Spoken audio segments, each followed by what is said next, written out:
Hey guys, tonight we start with a journey across time that will leave you desperately grateful for modern conveniences. Within moments of arriving in medieval Europe, your 21st century sensibilities would be overwhelmed to the point of collapse, and you probably won't survive past breakfast.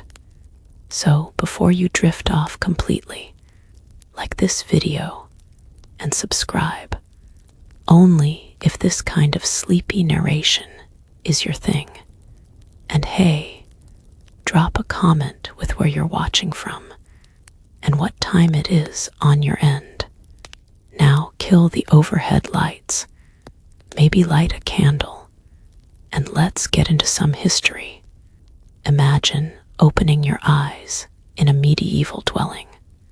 The first thing to hit you isn't the sight, it's the sound. Someone nearby is speaking, but the words making their way to your ears sound like complete gibberish. Even if you're somehow transported to medieval England, you'd be utterly lost trying to comprehend Middle English with its unfamiliar pronunciations and vocabulary. The language of Chaucer's time would be barely intelligible to your modern ears, something akin to listening to a thick Scottish accent while underwater and mildly concussed. If you've landed in the early medieval period, Old English would be completely incomprehensible, effectively a foreign language. H-wheat, we gardina in Geardagum, Theodsininga, Trim Jeffronin. That's the opening line of Beowulf. And no, I haven't just fallen asleep on my keyboard. Even simple phrases like good morning, delivered as something closer to God Morgan, with a guttural emphasis, would leave you blinking in confusion. Gesturing might help communicate basic needs, but more complex ideas, forget it. You'd be treated as either simple-minded or foreign, neither of which would work in your favor during these xenophobic times. People were deeply suspicious of outsiders, and your inability to speak the local dialect would immediately mark you as potentially dangerous. Speaking of dangerous impressions, your clothing would create quite the stir. Your synthetic fabrics, machine-stitched seams, and likely bright colors would appear otherworldly. Medieval fashion wasn't just different in style. The very materials and construction methods were fundamentally unlike modern garments. Your cotton t-shirt and jeans, or heaven forbid, athletic wear with logos, would be examined with a mixture of suspicion and awe. The sensory assault wouldn't end with language and social confusion. As your other senses catch up to your predicament, your nose would be the next to register protest. The smell of a medieval morning would hit you like a physical force, a pungent combination of smoke from cooking fires, human waste, often discarded with minimal concern for sanitation, unwashed bodies, and livestock. In towns and cities, the stench would be particularly overwhelming, as waste management consisted primarily of the throw it in the street method, with the occasional rain washing the filth into nearby water sources, the same water sources often used for drinking and cooking. Inside dwellings, the air would be thick with smoke from fires used for both heating and cooking. Unlike our modern chimneys, with their efficient ventilation, medieval homes often had simple smoke holes did a mediocre job of directing smoke upward and outward. Your eyes would sting and water as you tried to adjust to this perpetually smoky environment. Then there's the matter of lighting. If you've awakened before dawn, which most medieval people did, you'd find yourself in near total darkness.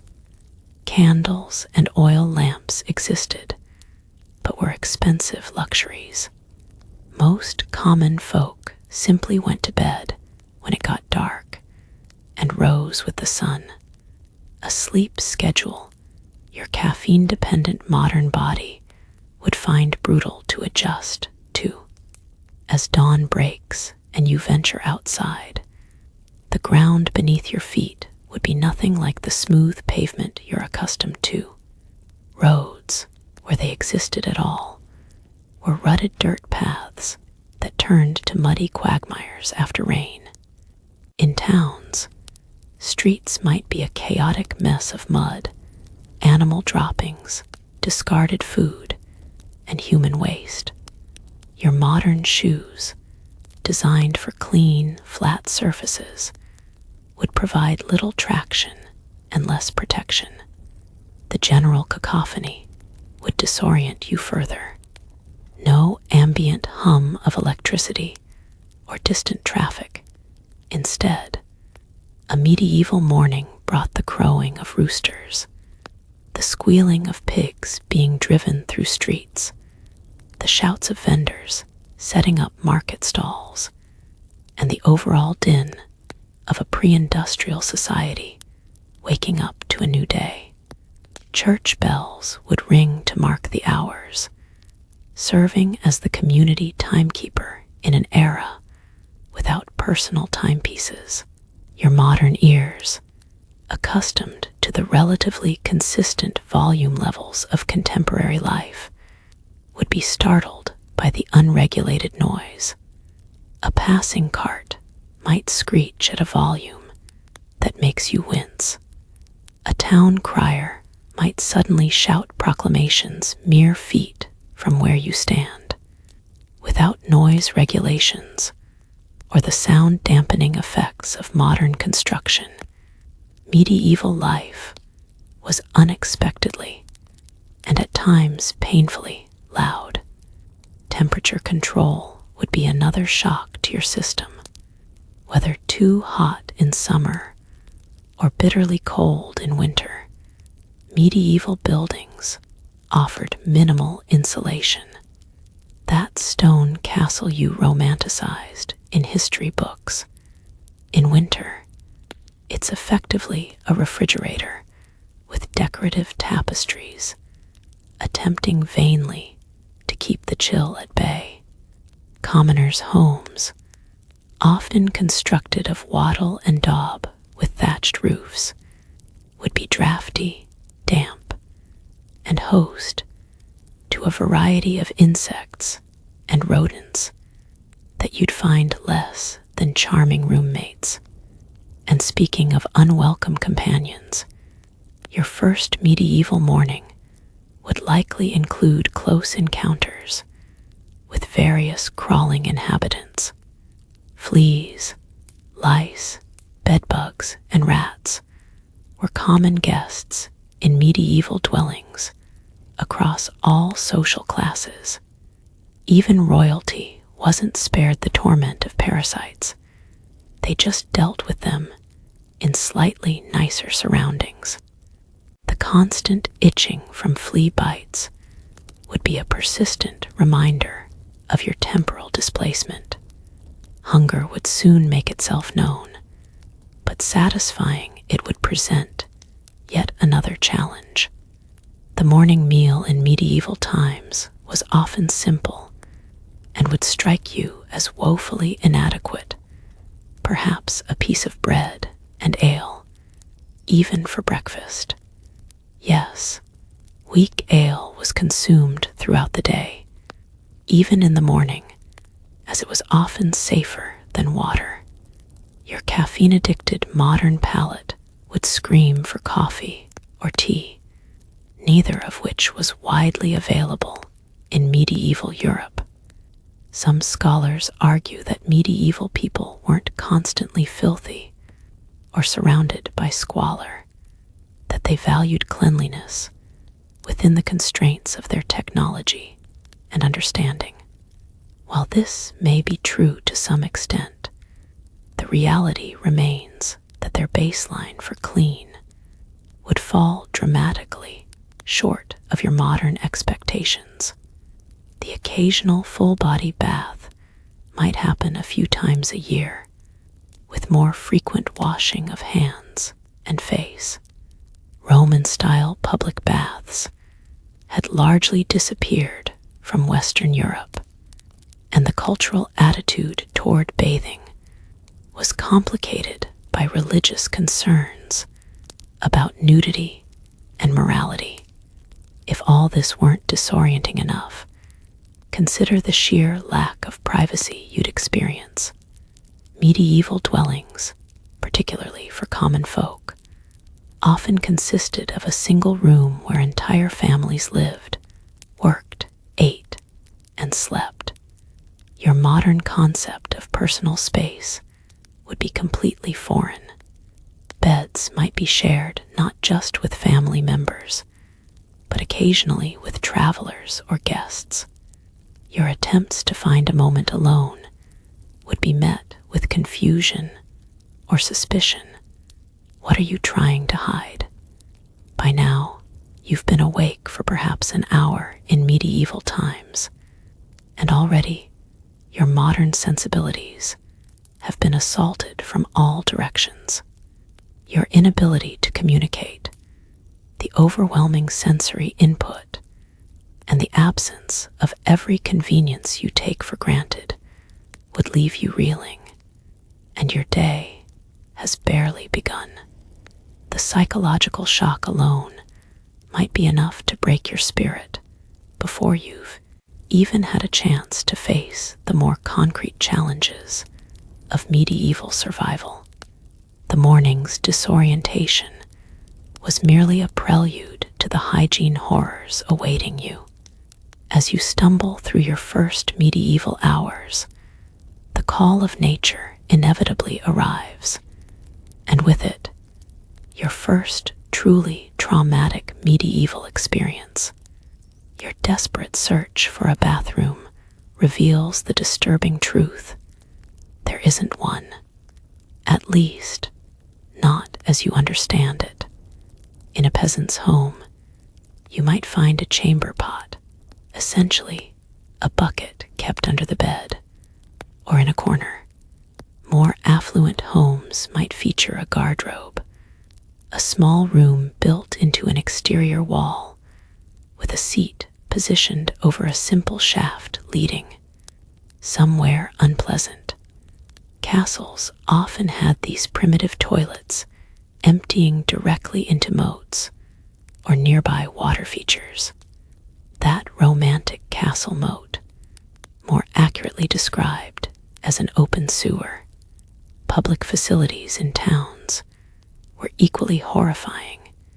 Communal outhouses built over streams or rivers, offering minimal privacy and maximum stench.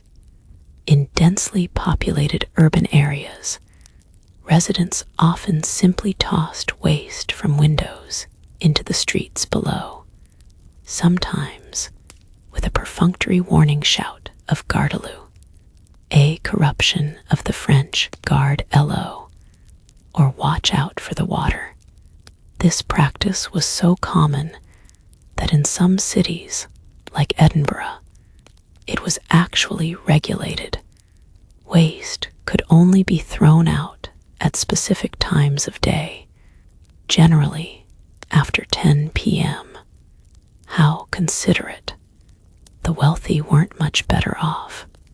Even King Henry VIII's Hampton Court Palace, for all its grandeur, featured a great house of easement, essentially a large communal toilet with multiple seats where courtiers would conduct business and gossip while relieving themselves together.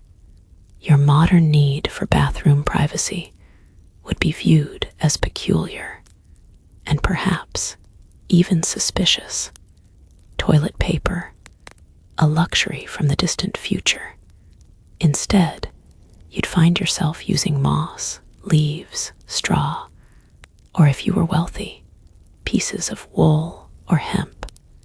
The Romans had used a sponge on a stick, kept in a bucket of vinegar or salt water, and sometimes shared among multiple users at public latrines. By medieval times, this practice had largely disappeared, leaving you with even fewer sanitary options. Your attempts at hand washing afterward would be equally disappointing. Soap existed, but was considered a luxury item until later medieval periods. Made from animal fat and ash, it was harsh on skin and expensive to produce.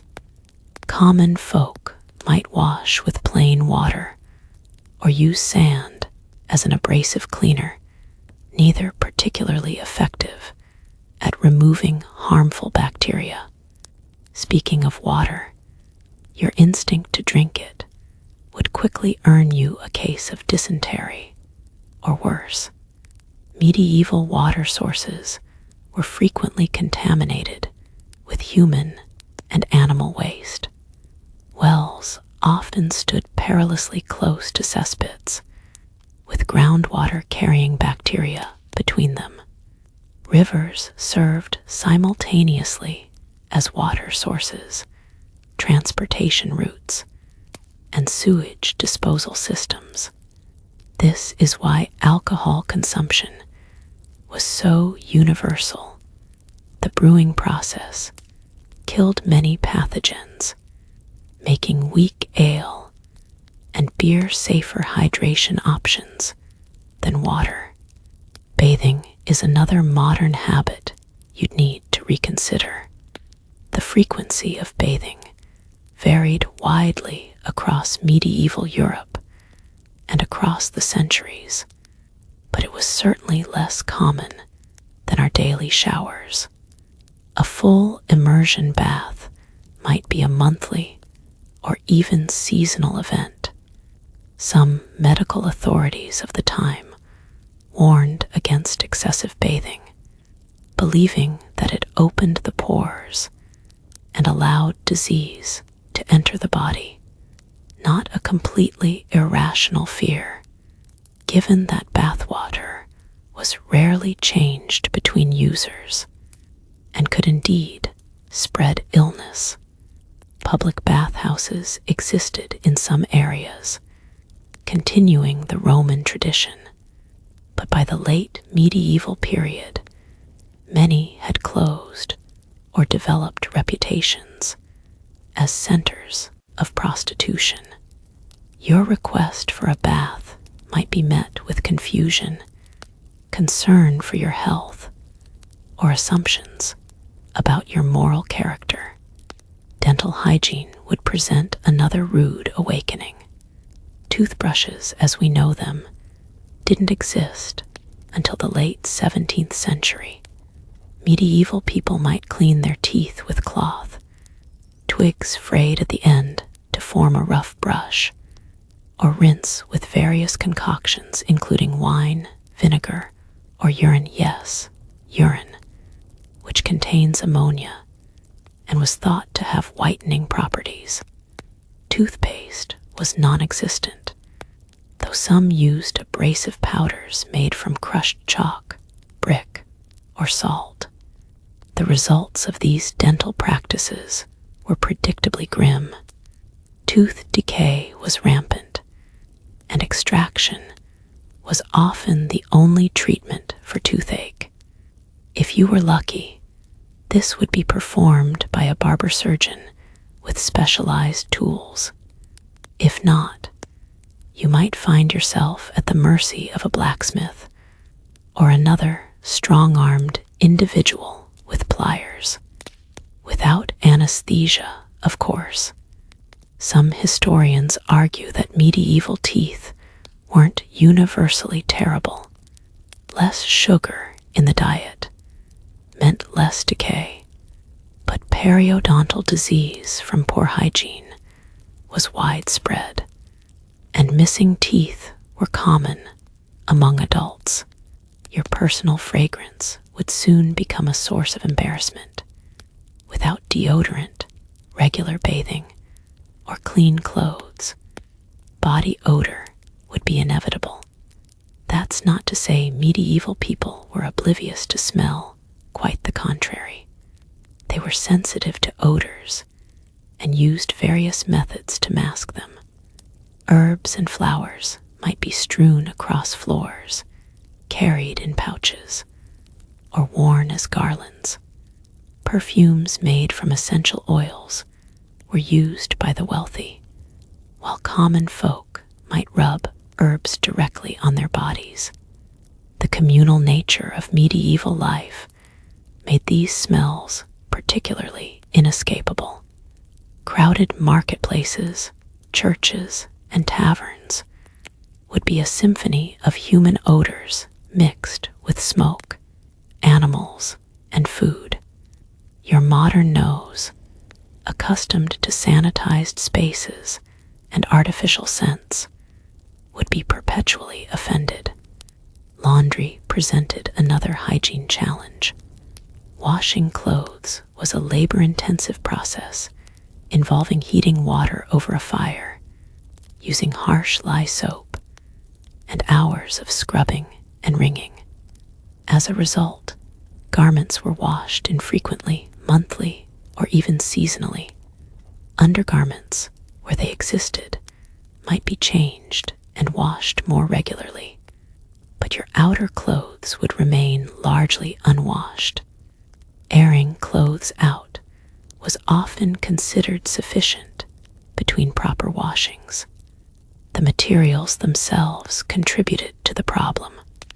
Wool, a common fabric, retains odors stubbornly and can remain damp for extended periods.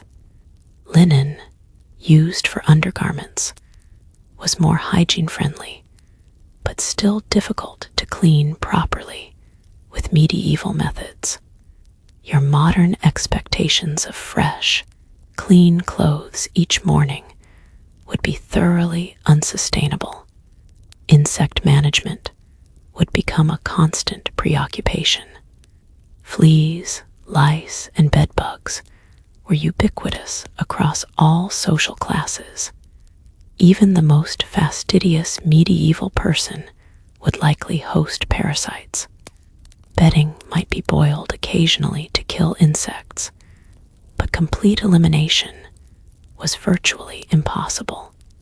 The wealthy sometimes employed servants specifically to remove lice from their hair and clothing, a tedious, never-ending task. Some scholars believe the infamous scratching posts found in medieval churches were installed specifically so worshippers could alleviate the itching from insect bites during lengthy services. Whether this is true or merely academic folklore, it speaks to the pervasiveness of the problem. Your modern body, unaccustomed to these constant irritants, would be covered in bites within days, potentially leading to infections. Disease spread rapidly in these conditions. The Black Death, which decimated Europe's population in the 14th century, was transmitted primarily by fleas carried on rats. But countless other illnesses flourished in the unsanitary medieval environment. Dysentery, typhoid, influenza, and various skin infections were commonplace. Your modern immune system, while robust against contemporary pathogens, would have no defense against these unfamiliar medieval variants.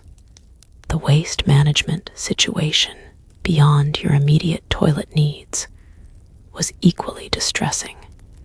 Towns might have designated dumping areas for refuse, but enforcement was minimal. Animal carcasses, food waste, and broken items were discarded wherever convenient, often in streets or vacant lots. The concept of separating organic and inorganic waste was centuries away.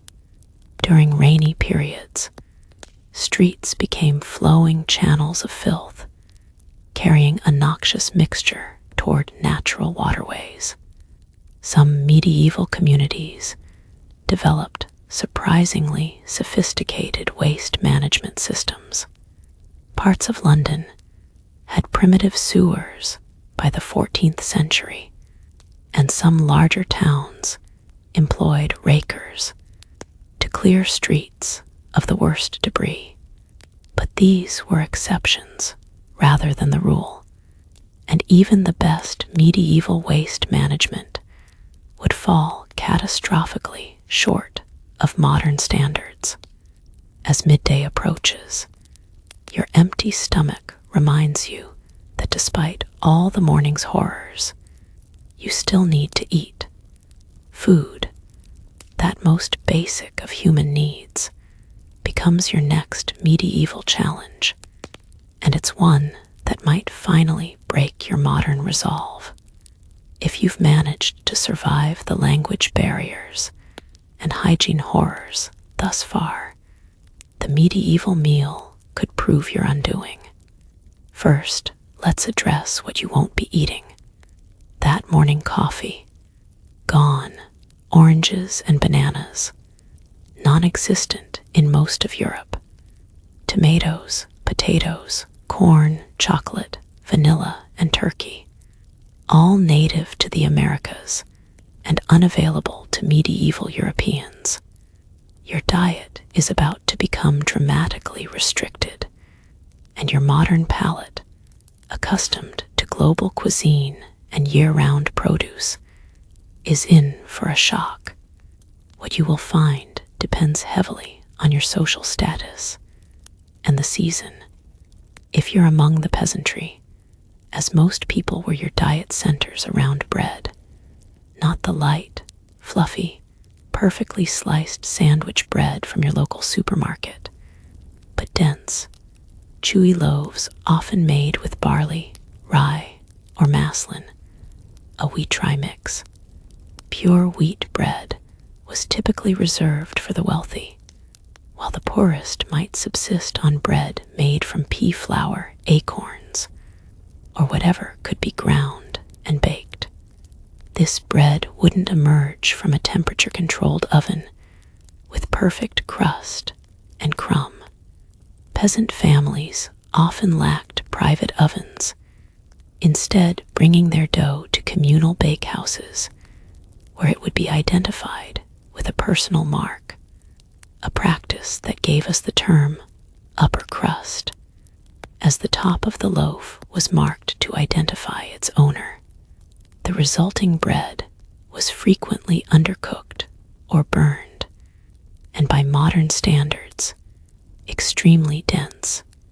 It would also likely contain all manner of unexpected ingredients, insects that inhabited the stored grain, small stones from the milling process, and in times of shortage, deliberate adulterants like sawdust or ground beans to stretch the precious flour. Complementing this bread would be a pottage, essentially a perpetual stew kept simmering in the central hearth. Vegetables like cabbage, onions, leeks, and turnips would form the base, with occasional additions of whatever was available. Herbs, beans, perhaps small amounts of salt pork, or other meat if you were fortunate. Medieval cooking involved a philosophy of waste not, want not, that would alarm modern food safety inspectors.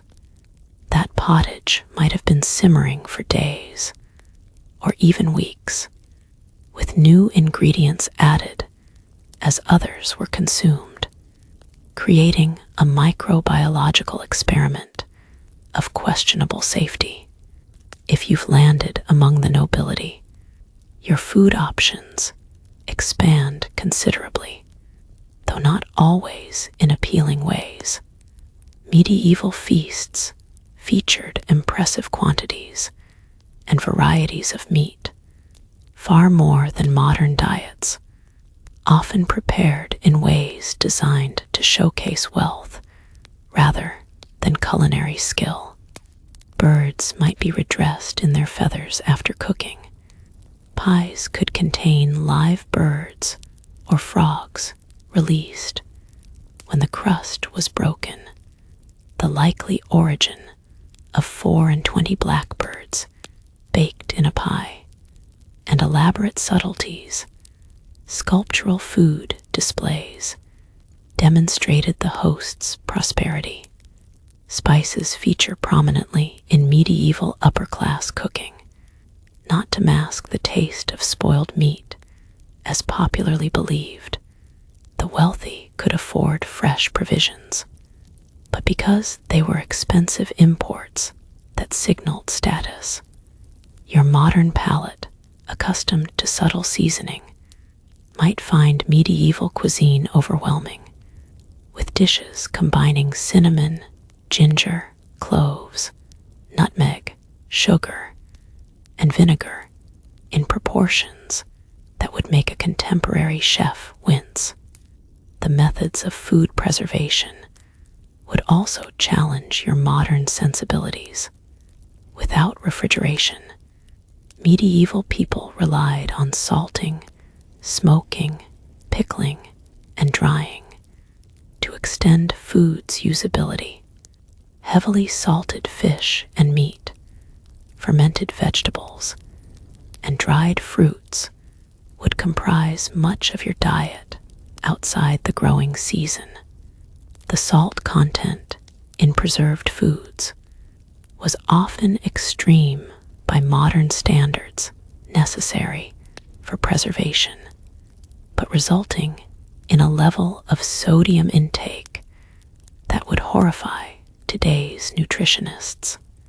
Food safety, as you understand it, simply didn't exist.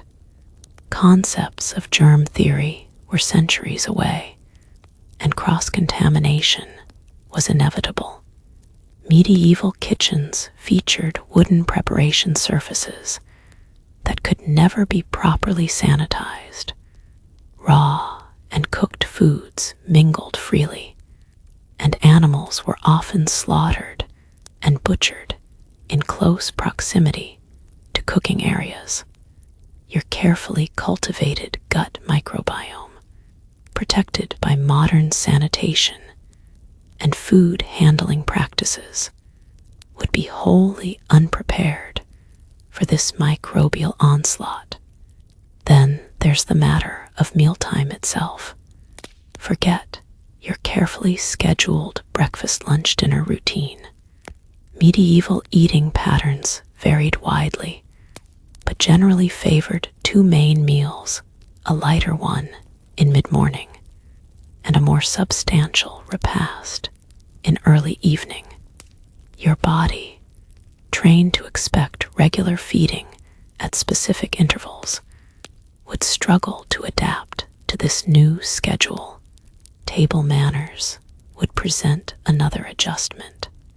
Among the common folk, eating was a communal affair, often conducted without what we'd recognize as proper tableware.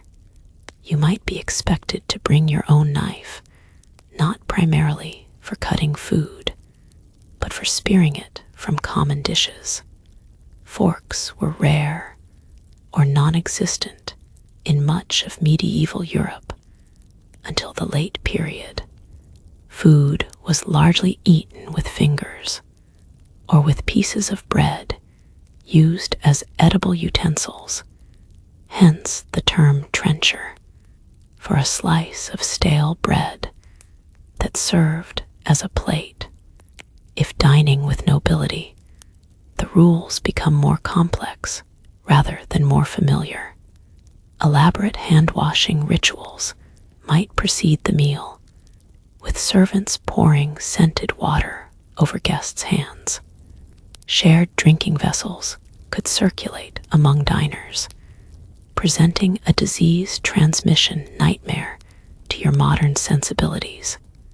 Certain foods might need to be consumed in specific orders based on medical theories about digestion rather than culinary preference. The medieval approach to food combined practical necessity with curious superstition. Humoral theory, the belief that health depended on the balance of 4 bodily fluids, influenced dietary choices. Foods were classified as hot or cold, moist or dry, regardless of their actual temperature or water content. These qualities were thought to affect humoral balance, so meals might be deliberately constructed to counteract perceived imbalances. Your request for a light salad might be met with concern if you appeared phlegmatic or melancholic, according to medieval medical theory. Speaking of dietary restrictions, religious observances dramatically affected medieval eating patterns. The Catholic Church prohibited meat consumption on Fridays and during Lent, a substantial portion of the year. Fish was the primary alternative, though clever medieval cooks developed interesting workarounds. Beavers were classified as fish because of their aquatic habits, allowing their consumption on meatless days. Similarly, barnacle geese were thought to develop from barnacles growing on driftwood, technically making them fish rather than fowl. Your attempts to explain modern nutritional science would fall on uncomprehending ears. Drinking options present perhaps the greatest disconnect between medieval and modern expectations. Water, as mentioned earlier, was often unsafe to drink, particularly in urban areas. Instead, ale, beer, or wine constituted the primary beverages across all social classes. These weren't the high-alcohol versions familiar to modern drinkers. Small beer might contain just 2–3% alcohol, making it safe for consumption throughout the day, even by children. Wine varied dramatically in quality, depending on your social station. The nobility might enjoy reasonably well-preserved wines, sometimes mixed with spices to create hippocras. Common folk would drink rougher vintages, often approaching vinegar in quality. Without modern understanding of fermentation processes or proper sealing techniques, medieval wine was consumed young and often at the edge of spoilage. The physical act of obtaining food would also prove challenging. Without supermarkets or refrigeration, food acquisition was a near constant activity. Markets operated on specific days, and missing the market might mean going without certain foods until the next one. Growing seasons strictly limited produce availability. That January salad you casually enjoy in modern times would be an impossible luxury in the medieval world. For those with means, food could be preserved and stored, but this required significant physical infrastructure. Root cellars, smoking chambers, and specialized storerooms were necessary for food security. The poor lived in a perpetual state of potential hunger, with little ability to stockpile against lean times. Your modern expectation of food security, the certainty that tomorrow's meals are assured, would be yet another casualty of your temporal displacement. It's worth noting that some food historians argue medieval cuisine wasn't universally bland or unpalatable. Archaeological and textual evidence suggests a more varied diet than popular imagination allows, with regional specialties and sophisticated cooking techniques, particularly in monastery kitchens and noble households. However, even these best-case scenarios would present significant challenges to your 21st century expectations and digestive system. Having survived the morning and midday meal, just barely, you now face the social complexities of medieval society. These will prove particularly treacherous, as they're largely invisible until you've already committed a grave error. While modern society certainly has its hierarchies and unspoken rules, medieval social structures were rigid, explicit, and the consequences for transgression severe. Your social stumbles might well prove more immediately dangerous than any physical challenge. The most fundamental aspect of medieval society was its stratification. The three estates model, those who pray, clergy, those who fight, nobility, and those who work, peasantry, wasn't just a theoretical construct, but a lived reality that dictated every aspect of social interaction.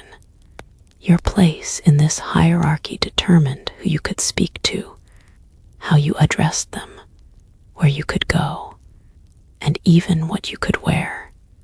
As a time traveler with no established position, you'd be immediately suspect. A person without a proper place is inherently dangerous to the established order.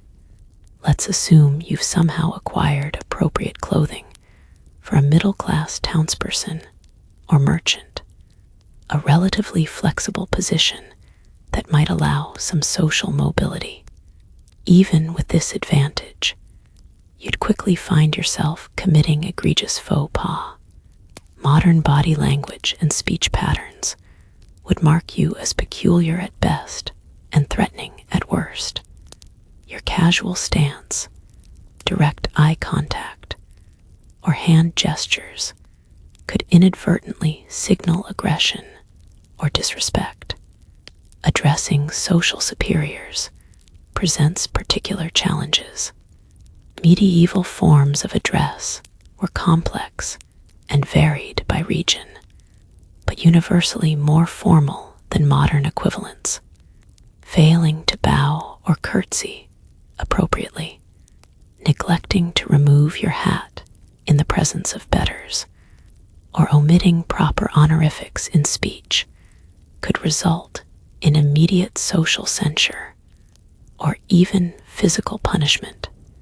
The modern democratic notion that all humans deserve basic courtesy would be utterly foreign. Hierarchy demanded visible, performative deference. Your attempts at friendly conversation might be particularly disastrous. Small talk, as we understand it, barely existed. Discussions typically centered on practical matters, religious observations, or local gossip, with little of the neutral weather chat that helps modern strangers establish rapport. Your innocent question about someone's personal interests or family might be perceived as inappropriately intimate or even threatening. Privacy had different boundaries. Personal questions about wealth might be taboo, while inquiries about religious practices would be expected and normal. Gender norms present another minefield.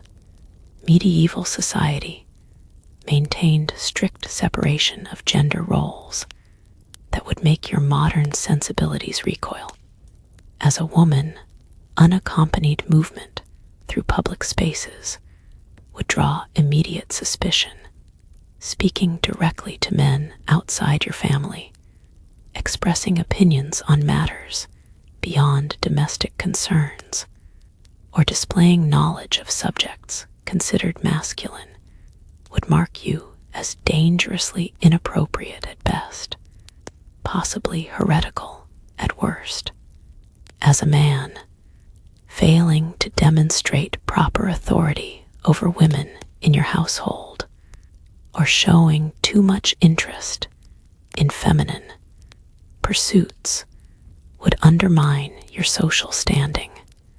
Religious conformity underpinned all social interactions, regardless of your personal beliefs. Public adherence to local religious practices was non-negotiable. In most of medieval Europe, this meant Catholicism, with its calendar of feasts and fasts dictating community rhythms.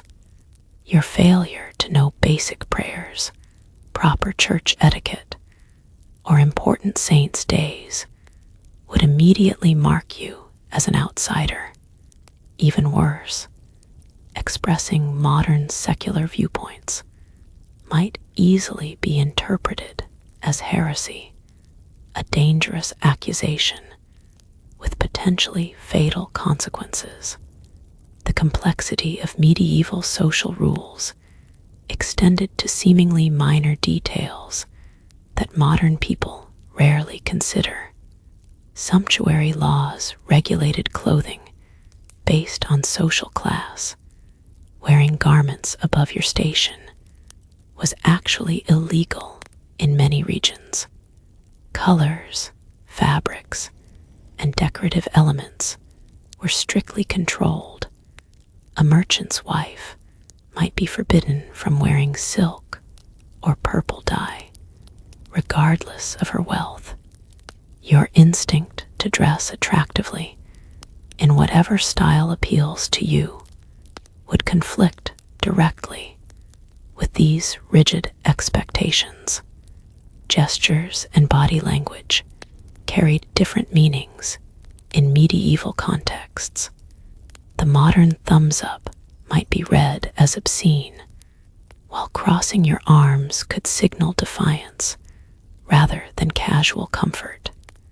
Medieval people were highly attentive to these nonverbal cues, interpreting them within their cultural framework.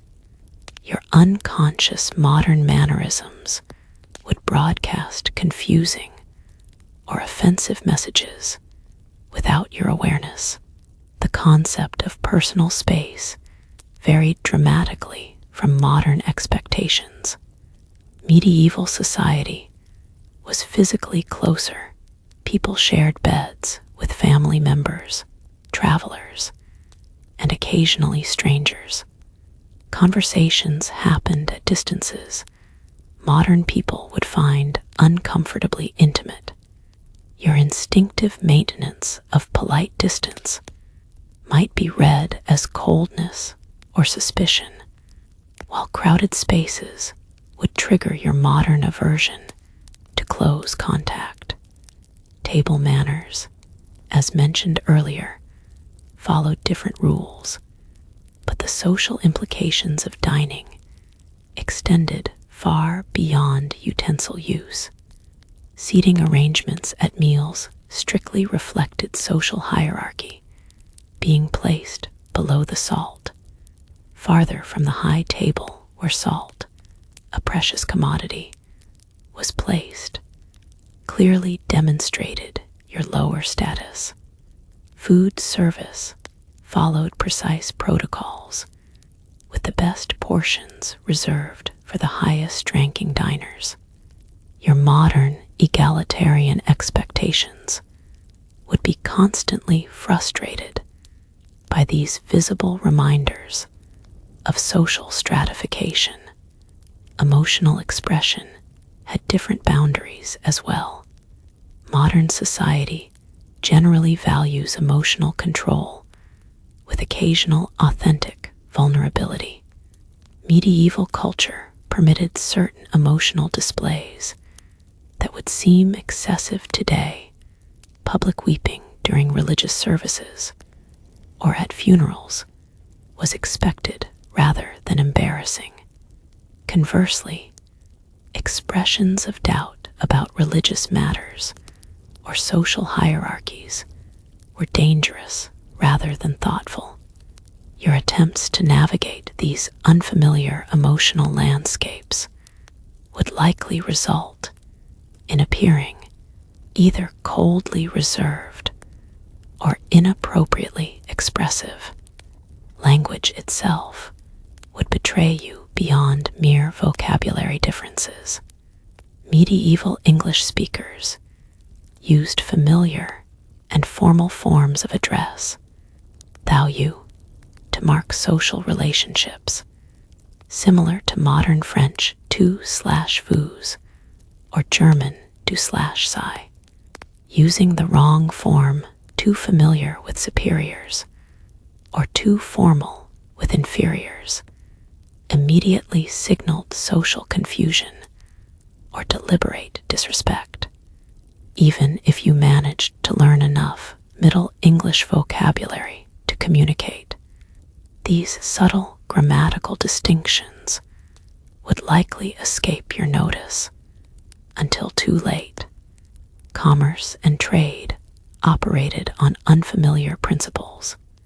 The modern transactional approach to purchasing, fixed prices, minimal social interaction would be alien in medieval marketplaces where haggling was expected and transactions created social bonds as well as economic exchanges.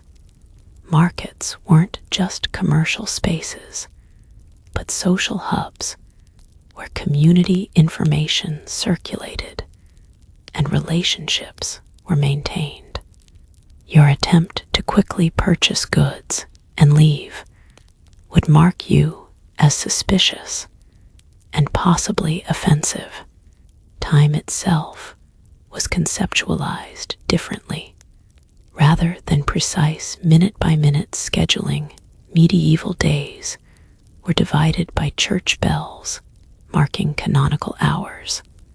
Appointments might be set for after terce or before vespers, rather than specific clock times. Your modern obsession with punctuality would find little traction, as flexible timing was the norm. Seasonal rhythms dictated activities far more than clock time, with agricultural and religious calendars determining appropriate tasks and behaviors throughout the year. The medieval understanding of identity would particularly challenge your modern sensibilities. Today, we conceive of selfhood as internal, psychological, and individualistic. Medieval identity was far more communal and external, defined by family connections, social position, occupation, and community role. The modern question, who are you really, would barely make sense in a society where being true to yourself carried none of the moral weight it does today. Your attempts to explain your background, interests, and personal aspirations would likely be met with confusion or suspicion. Humor and entertainment reveal another social gulf. Medieval jokes often revolved around bodily functions, physical deformities, or the misfortunes of others, subjects modern sensibilities find uncomfortable rather than amusing. Your attempts at wit might fall completely flat or inadvertently offend, while you'd likely find medieval humor crude and often cruel. Entertainment was communal rather than private stories told aloud. Music performed live, games played in groups. Your modern expectation of personal entertainment options would find no parallel. Some historians argue that medieval communities offered stronger social bonds and support networks than our modern individualistic society. While this may be true for established community members, it depended entirely on conformity and acceptance. As an outsider with strange mannerisms and no connections, you'd find these tight-knit communities nearly impenetrable. The very closeness that provided security for insiders created nearly insurmountable barriers for those who didn't fit the established patterns. By midday, your accumulating social errors would have marked you clearly as an outsider, potentially a dangerous one.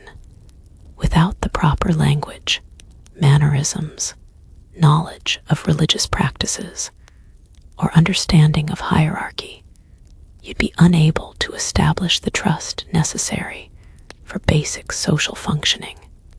In a society where community belonging was essential for survival, this social isolation might prove more immediately threatening than any physical danger.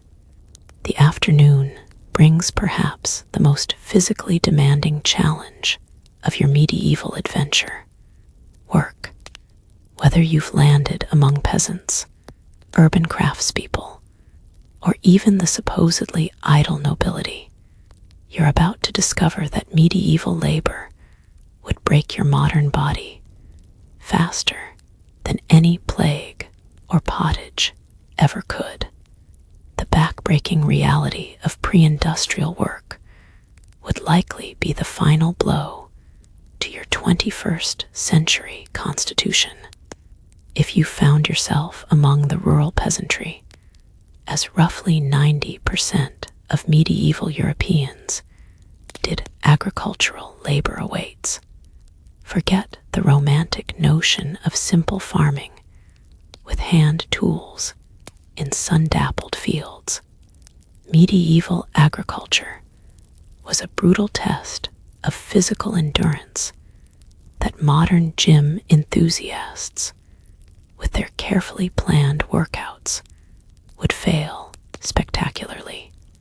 The medieval workday began at dawn and continued until dusk, potentially 16 hours during summer months, with few breaks and relentless physical demands. Plowing exemplifies the shocking intensity of medieval farm work. The primary plow was typically pulled by oxen, but guiding this implement required tremendous upper body strength. The plowman wouldn't simply walk behind, but would actively wrestle the wooden plow through soil filled with rocks and roots. Without modern ergonomic design, the implement transferred every jolt and resistance directly to your body. After an hour, your hands would be blistered, your shoulders and back screaming in protest.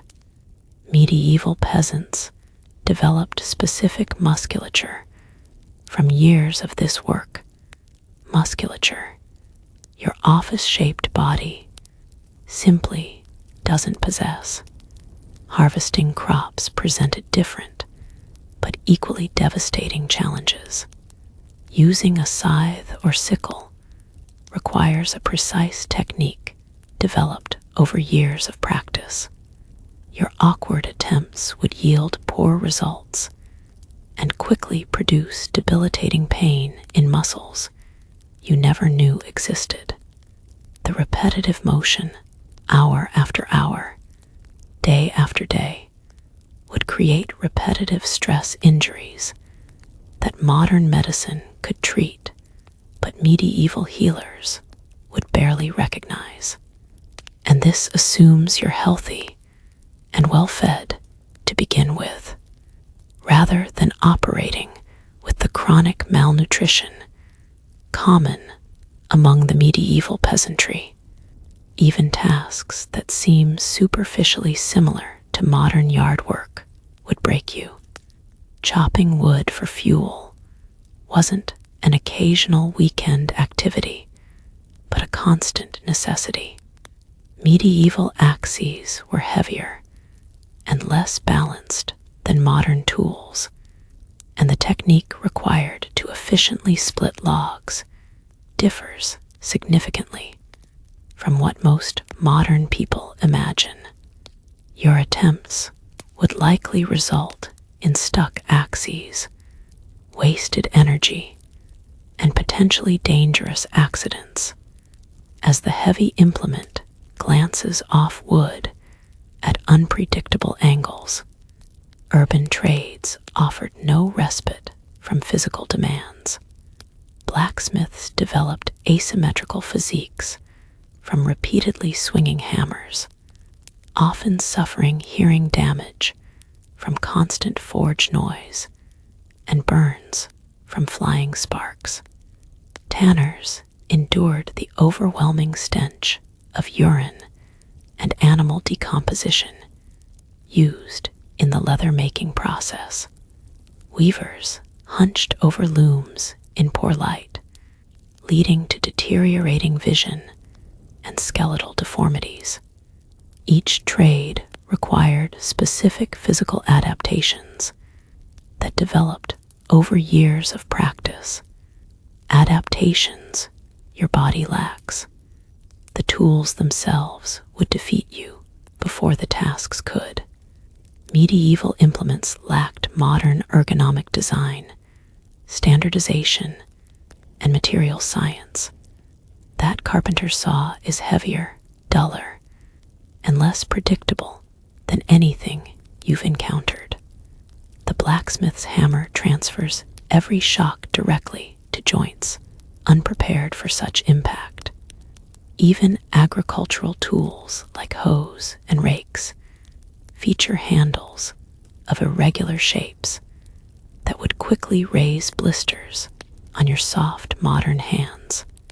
Some historians argue that medieval workers operated at a more sustainable pace than modern assumptions suggest, taking frequent religious holidays and observing a work rhythm dictated by seasonal changes rather than mechanical time. While this may have somewhat mitigated the brutal physical demands, the baseline intensity of necessary physical labor remained far beyond modern experience, even accounting for a potentially more humane work schedule. Your body would simply lack the specific conditioning required. If by some miracle of social climbing you found yourself among the nobility, don't expect to avoid physical demands entirely. The aristocratic male was expected to be proficient in warfare, meaning hours of weapons, practice in heavy armor. The weight distribution of medieval weapons bears little resemblance to modern sports equipment. A sword isn't just heavy, it's balanced differently than anything you've wielded. Your attempts at swordplay would be comically inept and potentially deadly, as you leave yourself open to even the most basic counterattacks. Armor presents its own special torment. A full suit of plate armor could weigh 55 pounds, not crushing, but distributed across the body in a way that required specific muscular development and technique. Knights trained from childhood to move effectively while armored. Your first attempt to rise from a seated position while wearing full plate would likely end with you helplessly rocking on your back like an overturned turtle. Even mail armor, made from thousands of interlocked metal rings, created a distinctive weight and movement restriction that required years of adaptation. Riding presents another aristocratic challenge. Modern recreational riding bears little resemblance to medieval horsemanship. Medieval saddles were designed for warfare. High cantles and pommels essentially locked the rider in place, a position that requires specific muscle development in thighs and core. Your attempt to post or maintain proper seat would fail within minutes, leaving you with injuries ranging from simple bruising to potential groin damage that medieval medicine was ill-equipped to address. For noblewomen, embroidery and textile work might seem less physically demanding, but appearances deceive. Working without adequate light strained eyes to the point of permanent damage.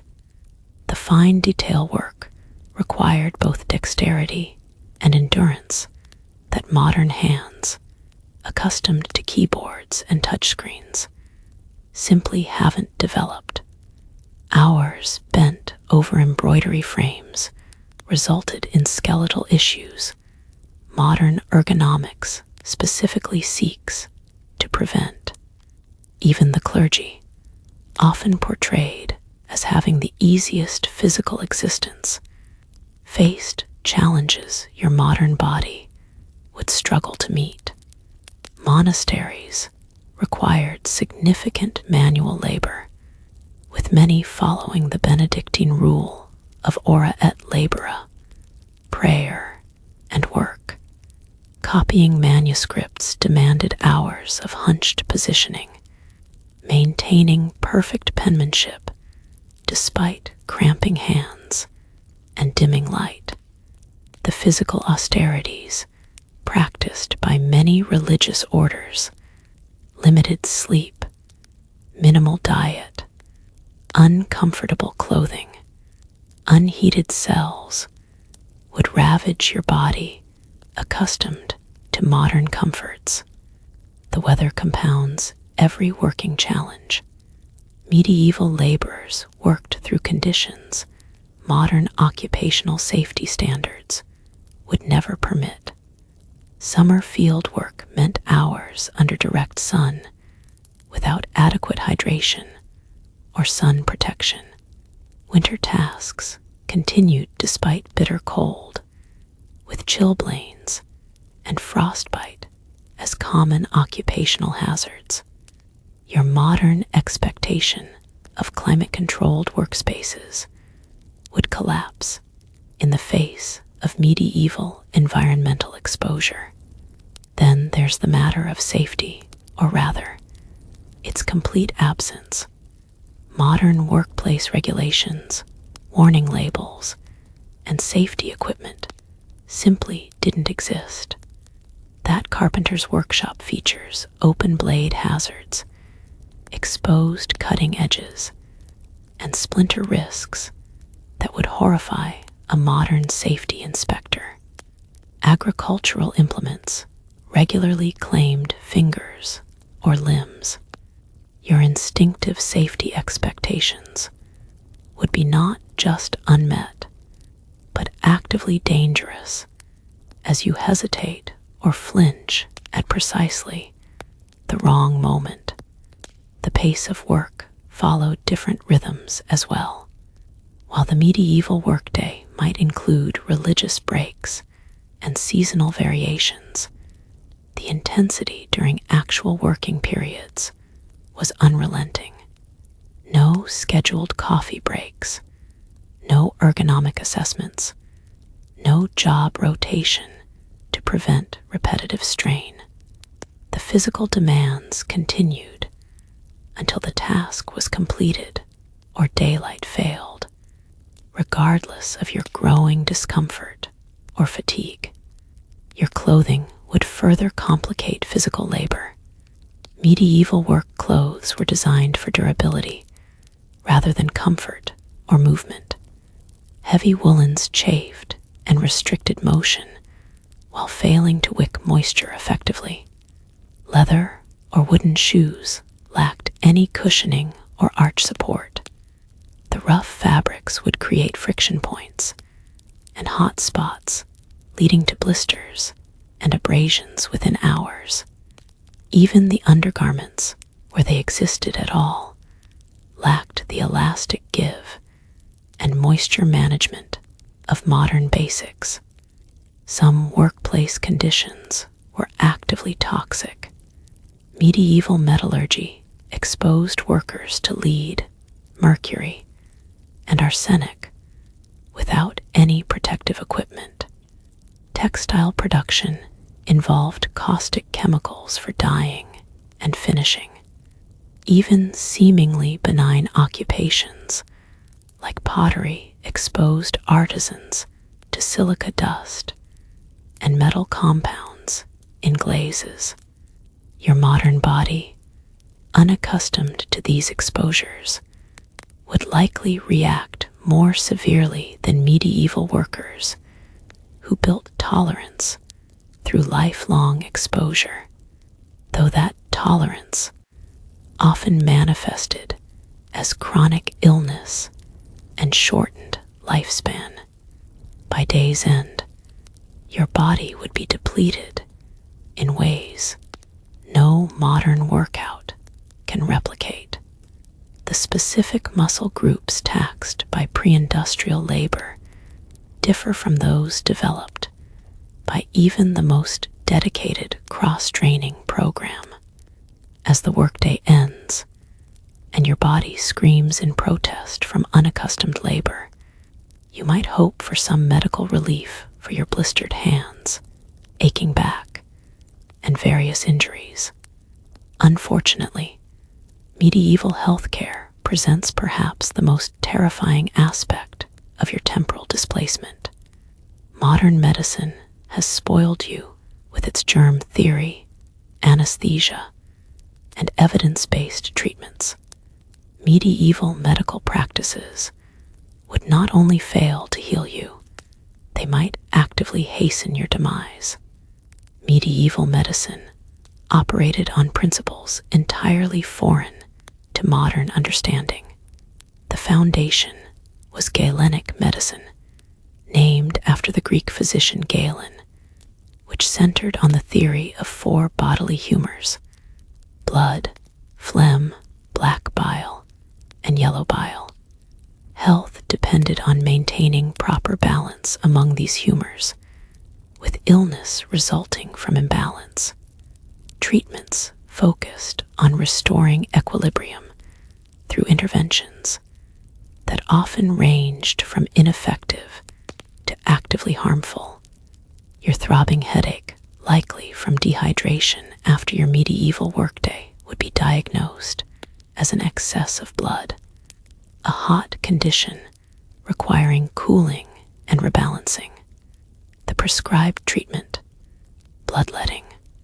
A barber surgeon would open your vein with a lancet or apply leeches to draw out the excess blood.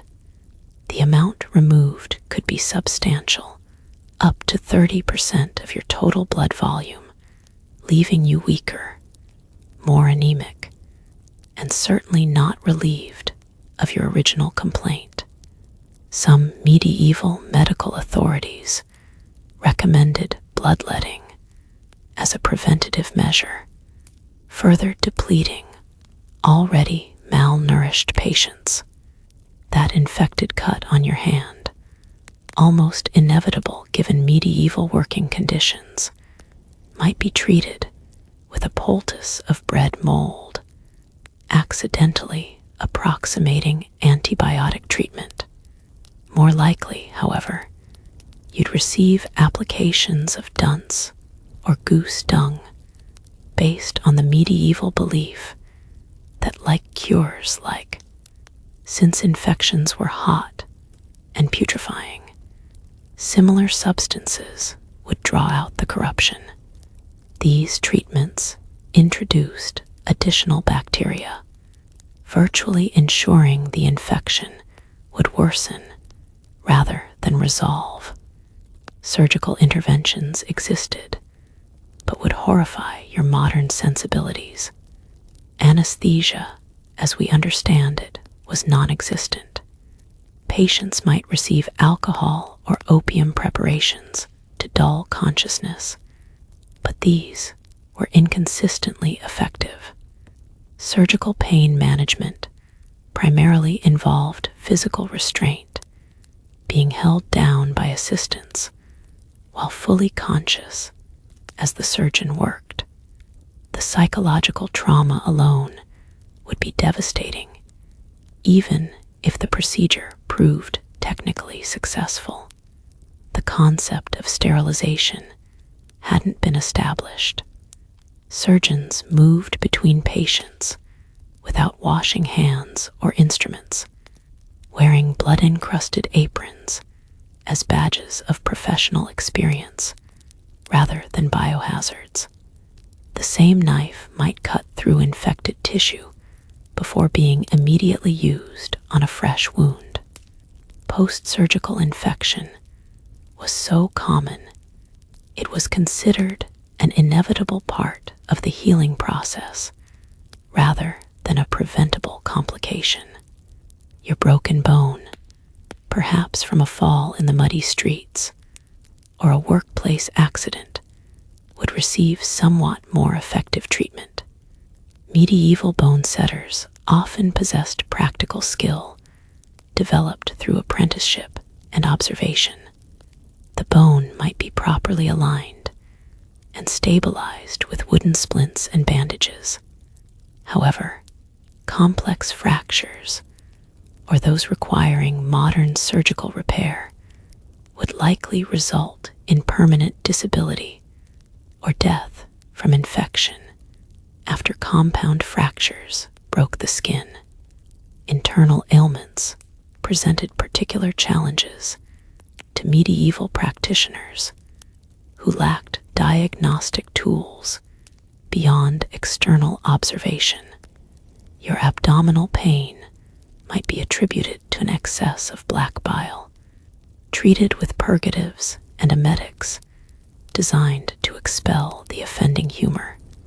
These harsh treatments, often containing toxic compounds like mercury or antimony, induced violent vomiting and diarrhea, further dehydrating and weakening patients already compromised by illness. Epidemic diseases were particularly terrifying in the medieval context. The Black Death famously killed 30–60% of Europe's population in the 14th century, but numerous other infectious diseases regularly swept through communities with devastating effects.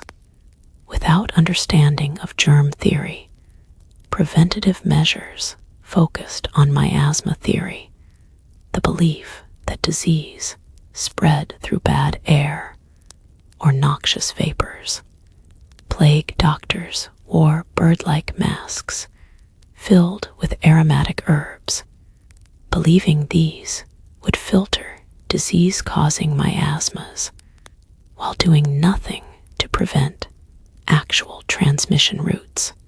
Your modern immune system, while robust against contemporary pathogens, would have no acquired immunity to medieval disease variants. Illnesses like smallpox, eliminated in modern times through vaccination, would pose serious threats.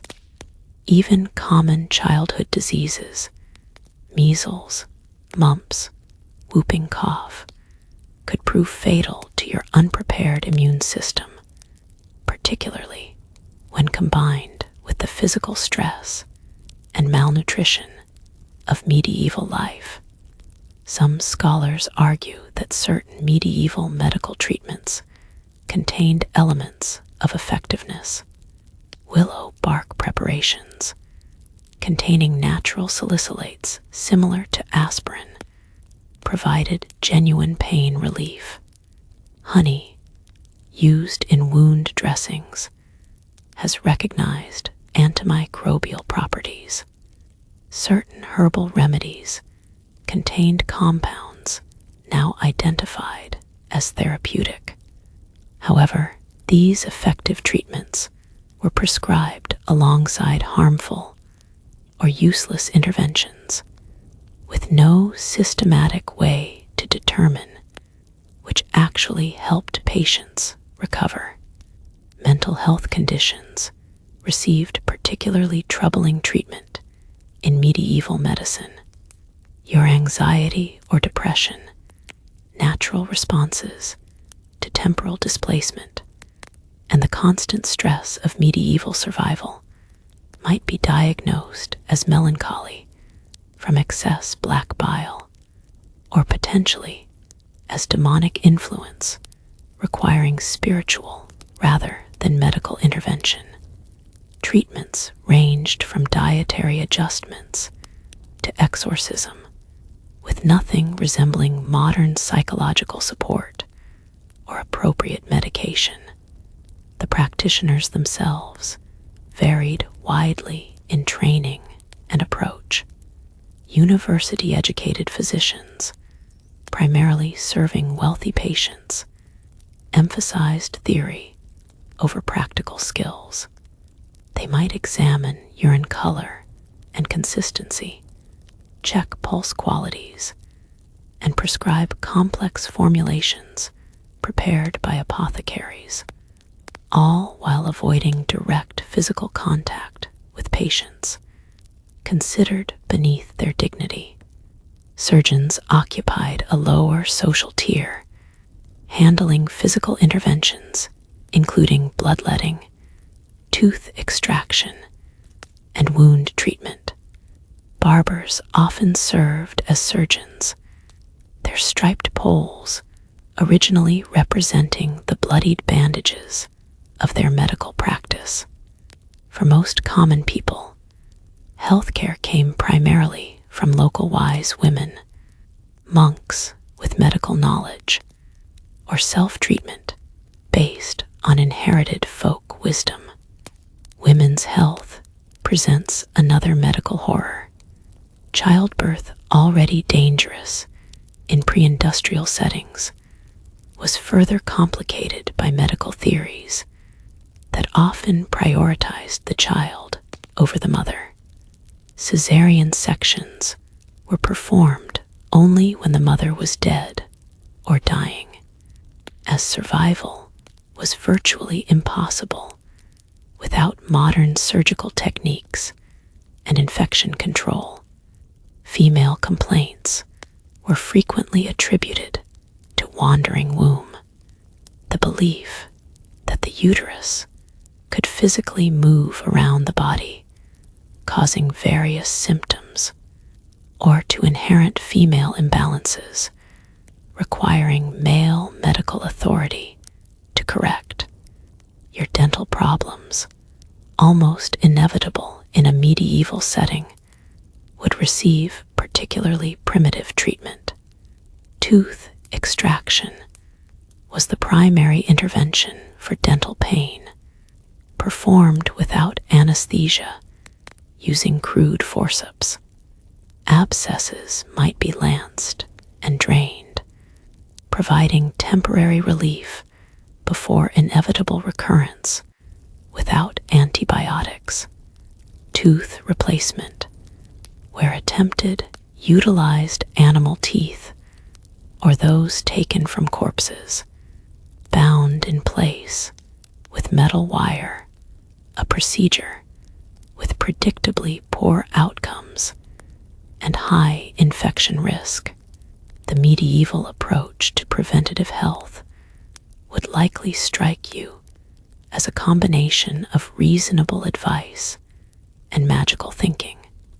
Moderation in diet, adequate rest, and proper air and exercise were commonly recommended sensible by modern standards.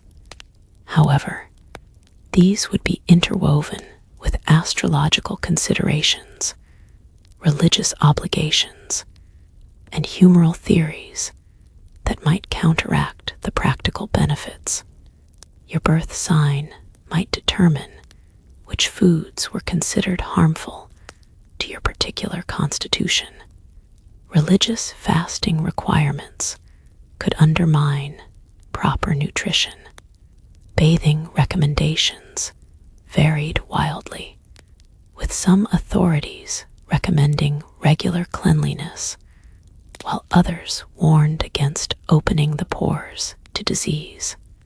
Throughout all these medical challenges, your greatest disadvantage would be conceptual rather than practical.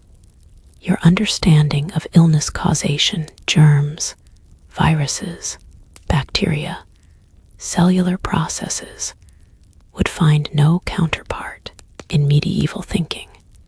Your attempts to explain modern medical concepts would likely be interpreted as bizarre foreign notions at best, or dangerous heresy at worst. Even if you managed to convince a practitioner to boil instruments before use, the underlying theory, invisible organisms causing disease, would remain incomprehensible within the medieval medical paradigm. By evening, your various physical complaints, from minor workplace injuries to potential infectious diseases, would receive treatments ranging from ineffective to actively harmful. Your modern expectations of pain relief, evidence-based intervention, and gradual improvement would be thoroughly disappointed. Even minor ailments could spiral into serious conditions through improper treatment, and serious conditions would likely prove fatal without modern medical support. The psychological impact of this medical helplessness might prove as debilitating as any physical ailment.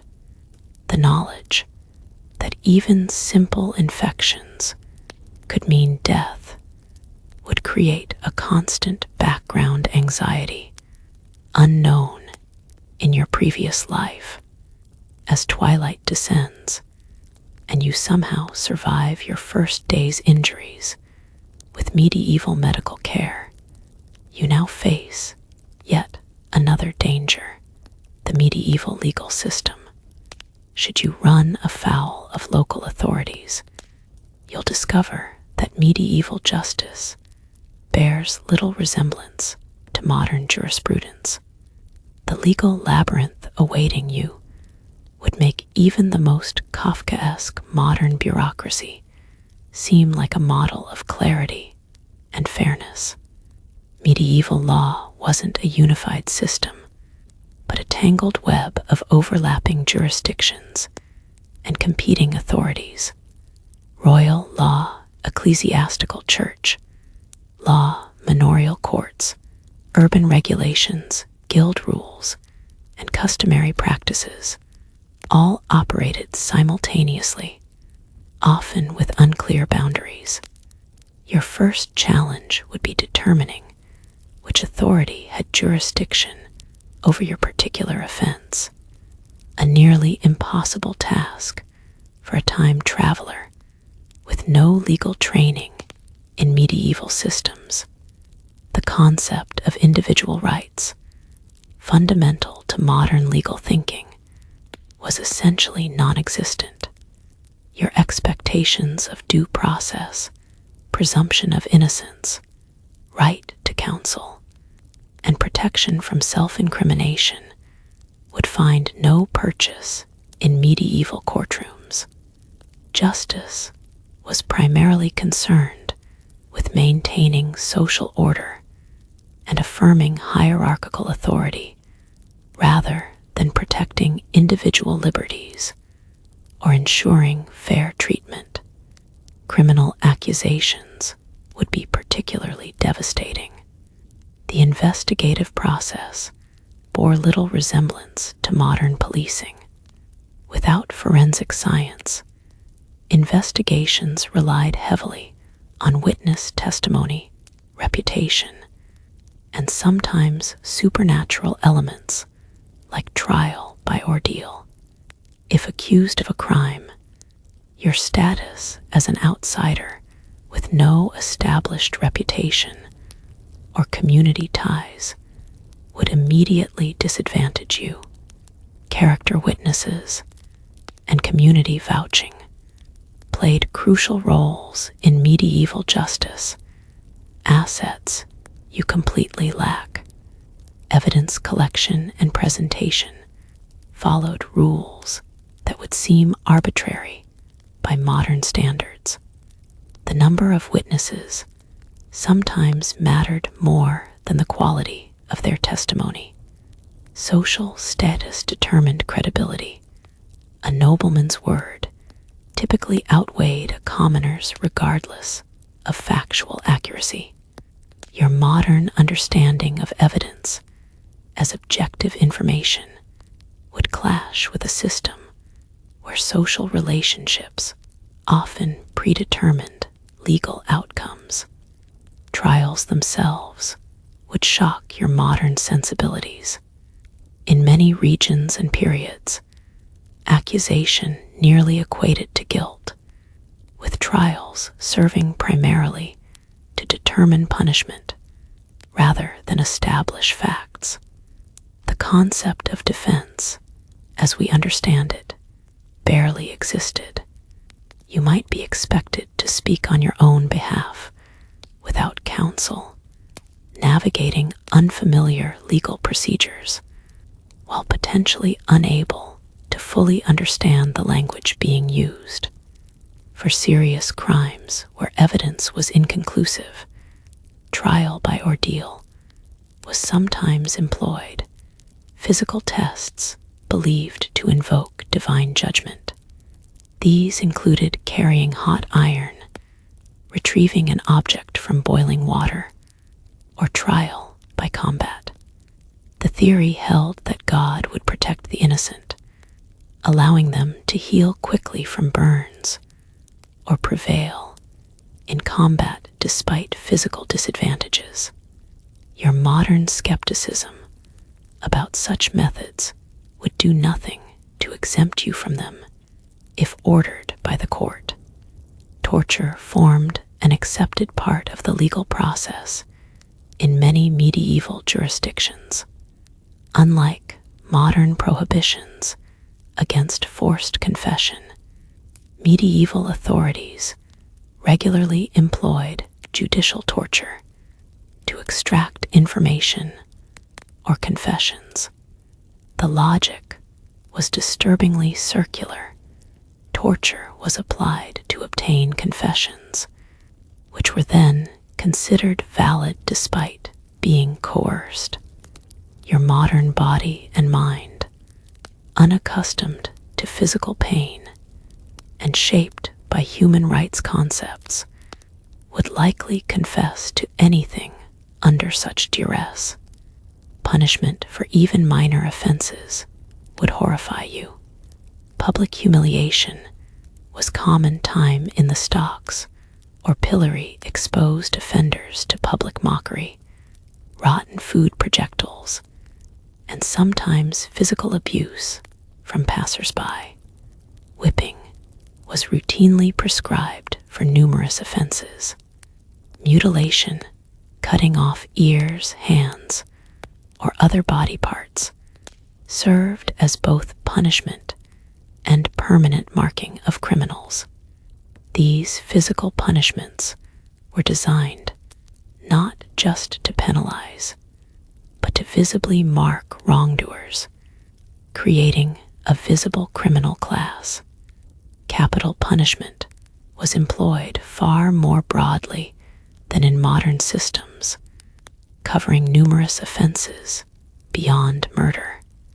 Methods of execution were deliberately painful and public, designed to deter through spectacle. Hanging was common, but often performed inefficiently, resulting in slow strangulation rather than quick neck breaking. Beheading was typically reserved for nobility. More gruesome methods included burning at the stake, breaking on the wheel, having limbs systematically broken before being woven through a wheel's spokes to die slowly, and drawing and quartering, being dragged by horses, hanged until nearly dead, disemboweled while still alive, and finally dismembered. The concept of prisons differed fundamentally from modern penitentiaries. Medieval jails primarily held accused persons awaiting trial or executed criminals awaiting punishment, rather than serving as punishment themselves. Conditions were abysmal. Prisoners were often expected to pay for their own food and accommodation within the jail, creating a tiered system where wealthy prisoners might live relatively comfortably, while poor ones starved. Disease was rampant, violence between prisoners common, and administrative oversight minimal. Civil disputes presented different but equally confounding challenges. Property ownership was established through complex systems of rights and obligations, rather than simple possession of deed. Land might be simultaneously owned by several parties with different rights, one with hunting rights, another with agricultural use rights, others with inheritance interest. Your modern expectation of straightforward ownership would be continuously frustrated by these overlapping claims. Contracts and agreements operated on principles unfamiliar to modern business practice. Oral agreements carried legal weight when witnessed properly. Symbolic actions often accompanied transactions, handing over a token object or drinking together to seal a bargain. Written contracts existed, but were less standardized than their modern counterparts, with interpretation heavily influenced by local custom and social relationships between parties. Debt collection methods would particularly shock you. Debtors could be imprisoned until their obligations were paid, creating an impossible situation where the imprisoned person couldn't work to resolve the debt. Family members might be held responsible for an individual's debts. In some jurisdictions, creditors could legally seize property directly without court intervention if debt remained unpaid after certain formalities.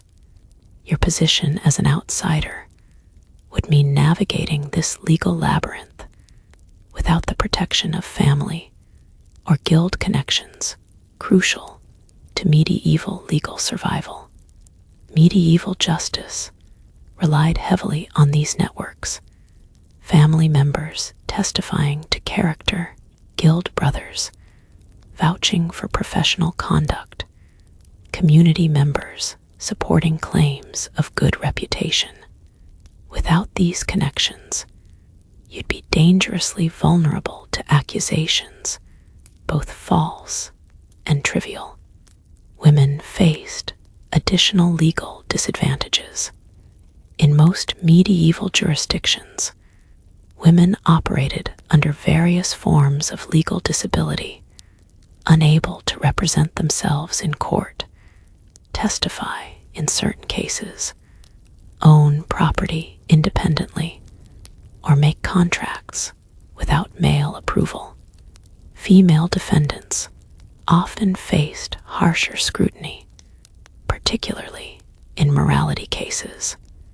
Accusations of witchcraft, a crime made possible by the belief in supernatural harm fell disproportionately on women, especially those who were elderly, unmarried, or socially marginalized. Religious nonconformity constituted both crime and sin in medieval legal frameworks. Heresy trials could be initiated based on reported speech, ownership of prohibited texts, or failure to participate properly in required religious observances. Your modern views on religious freedom and tolerance could easily translate into statements a medieval listener would consider heretical. Even casual remarks about scientific principles might be interpreted as challenging religious doctrine, potentially leading to dangerous accusations. Some historians argue for a more nuanced view of medieval justice, noting regional variations, evolutions over time, and instances where communal judgment provided reasonable outcomes within cultural context.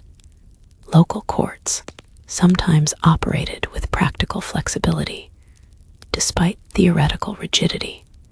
However, even these best-case scenarios would remain profoundly alien to your modern legal expectations, with outcomes determined by factors you'd consider irrelevant or unjust. For minor infractions, especially as a stranger, you might escape with fines if you could pay them, or relatively mild physical punishment. More serious accusations, or those touching on religious matters, could lead to permanent physical mutilation or death. But perhaps most distressing would be the fundamental unpredictability of the system. Identical offenses might receive wildly different treatment depending on the accuser's status, local custom, the court's composition, or even the season and prevailing community mood. By nightfall, having navigated this legal maze while trying to avoid attracting official attention, you'd be mentally exhausted from attempting to comply with laws you don't understand and can't reliably predict. The background anxiety of knowing that innocent actions might violate unknown regulations would create constant psychological strain. In modern life, you generally understand which actions might trigger legal consequences. In medieval society, that fundamental security would be stripped away, leaving you in perpetual fear of unintentional transgression. As darkness falls completely, you've somehow managed to survive the day's physical, medical, and legal hazards. Now you face the long medieval night, a period that modern humans, accustomed to 24/7 entertainment and illumination, would find almost unbearably challenging. Evening exhaustion in the medieval world presents not just physical discomfort, but profound psychological disorientation as you confront darkness, boredom, and unfamiliar social obligations that fill nighttime hours. The most immediately noticeable difference is the profound darkness. Without electricity, artificial lighting was expensive and inefficient. Candles made from tallow animal fat, rather than pleasant-smelling wax, provided weak, smoky illumination at considerable cost. A single candle might represent an hour's wages for a laborer, making casual illumination an unaffordable luxury for most. Oil lamps offered an alternative, but produced smoky, flickering light that strained the eyes and created fire hazards in wooden structures. For most medieval households, the main evening light source was the central hearth fire. This uneven illumination created a small circle of dim light surrounded by deep shadows, nothing like the uniform brightness of modern electric lighting. Activities clustered around this limited light source, with darker corners of rooms becoming effectively unusable after sunset. Your modern eyes, accustomed to consistent illumination, would struggle to adapt to this patchwork of light and shadow.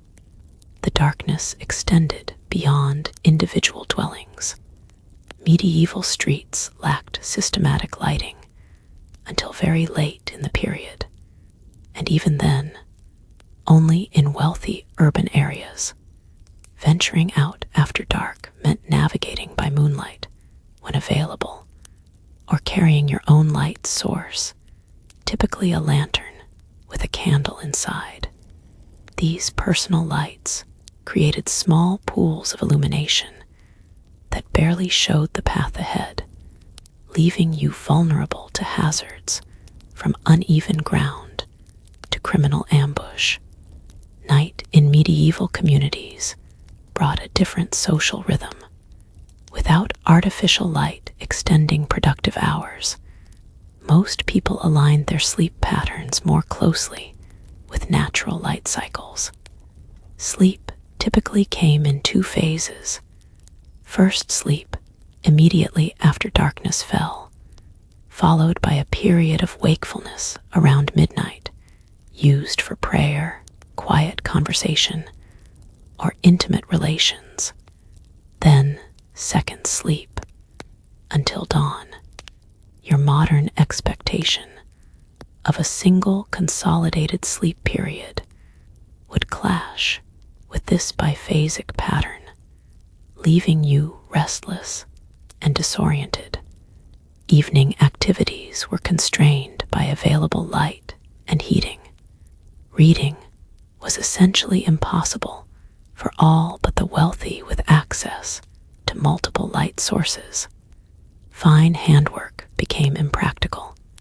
Even conversation required careful positioning near light sources to see facial expressions and gestures.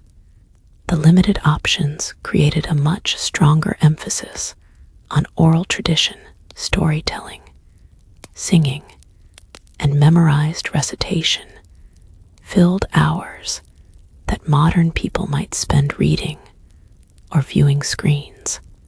Boredom was a fundamentally different experience in medieval evenings. Modern people typically view boredom as a negative state to be eliminated through entertainment.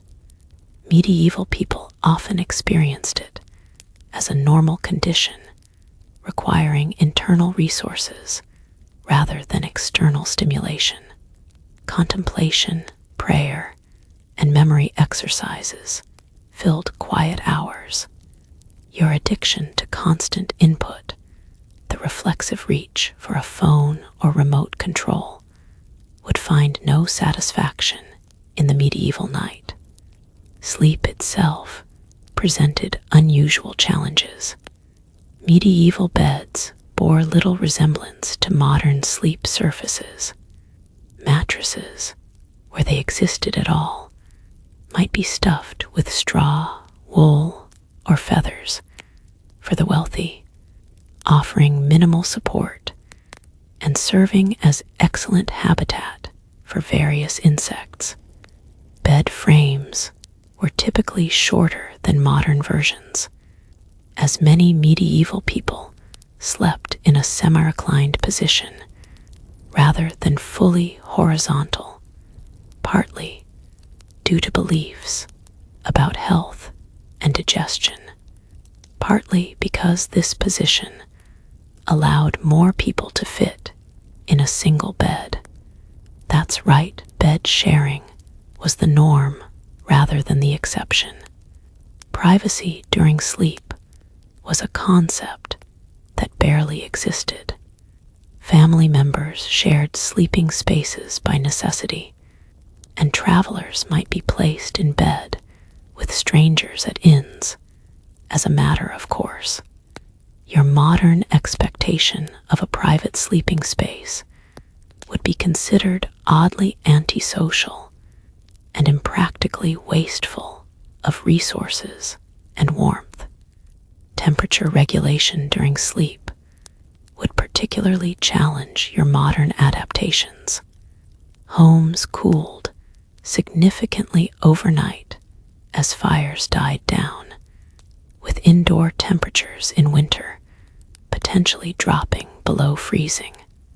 Multiple layers of bedding provided insulation, and sleeping in at least partial clothing was common. The wealthy might have bed curtains, creating a smaller space to warm with body heat. Your modern body, accustomed to climate-controlled sleeping environments, would struggle to find comfort in these conditions. Night brought increased danger as well as discomfort. Medieval communities often imposed curfews, requiring people to be indoors after certain hours, unless they had specific permission or legitimate purpose. These restrictions weren't just social conventions, but legally enforced rules. Breaking curfew could result in fines, imprisonment, or suspicion of criminal intent. Your modern habit of late-night walks or impulse trips for snacks would be not just impossible, but potentially dangerous. For those who legitimately needed to travel after dark, physicians, midwives, certain officials, carrying a light was often legally required, making it visible to guards and watch. Moving through darkness without illumination automatically suggested nefarious purpose. Even with legitimate reason and proper lighting, nighttime travelers faced practical dangers from simple navigation challenges to increased risk of criminal assault in poorly patrolled areas. Speaking of which, crime patterns shifted after dark. Without street lighting or effective police forces, nighttime created opportunities for theft, assault, and vandalism. Urban areas might employ night watchmen, but their primary responsibility was fire detection rather than crime prevention. Their calls marking the hours, 2 o'clock and all's well, served as reassurance that at least someone was awake and watchful, even if their actual protective capacity was limited. Fire represented a particular night hazard, with open flames providing light and heat. Accidental fires were constant threats in structures built primarily of wood. A knocked-over candle or lamp could quickly become a neighborhood-consuming conflagration. Medieval towns regularly suffered devastating fires that could destroy hundreds of buildings in a single night. Your modern fire safety instincts would be constantly triggered by casual medieval fire handling practices. Social obligations often filled evening hours, particularly for urban dwellers or those of higher status. Guild meetings, religious observances, and community gatherings frequently occurred after work hours. These weren't optional social engagements, but obligations tied to professional standing and community membership. Your attempts to beg off evening commitments for personal time would be met with confusion or concern about your community commitment. For monastics and the devoutly religious, night brought specific prayer obligations. The canonical hours included vespers, early evening, compline before bed, matins midnight, and lauds pre-dawn, requiring the faithful to interrupt sleep for prayer. In monasteries, monks physically rose for these offices, gathering in churches regardless of weather or season. Lay people might observe simplified versions at home. Your uninterrupted sleep would mark you as spiritually lax by medieval standards. Entertainment options, while limited by modern standards, weren't entirely absent. Taverns provided gathering spaces with somewhat better lighting than private homes, offering alcohol, simple food, and social interaction. Music, performed live rather than recorded, might feature at gatherings. Games including dice, chess, and various board games helped pass evening hours, though gambling frequently faced religious and legal restrictions. Storytelling ranged from simple family tales to professional performances by traveling entertainers. Some scholars argue that medieval evenings, despite their limitations, fostered certain positive qualities largely lost in modern life. Deeper interpersonal connections through uninterrupted conversation, stronger community bonds formed during shared evening activities, and more meaningful rest without electronic interruptions. While these benefits existed for community insiders, your position as an outsider would prevent full participation in these social compensations for material limitations. The psychological impact of medieval nights would accumulate quickly. The profound darkness, something few modern humans ever truly experience, creates specific psychological effects, including heightened anxiety, disorientation, and in some cases, sensory hallucinations.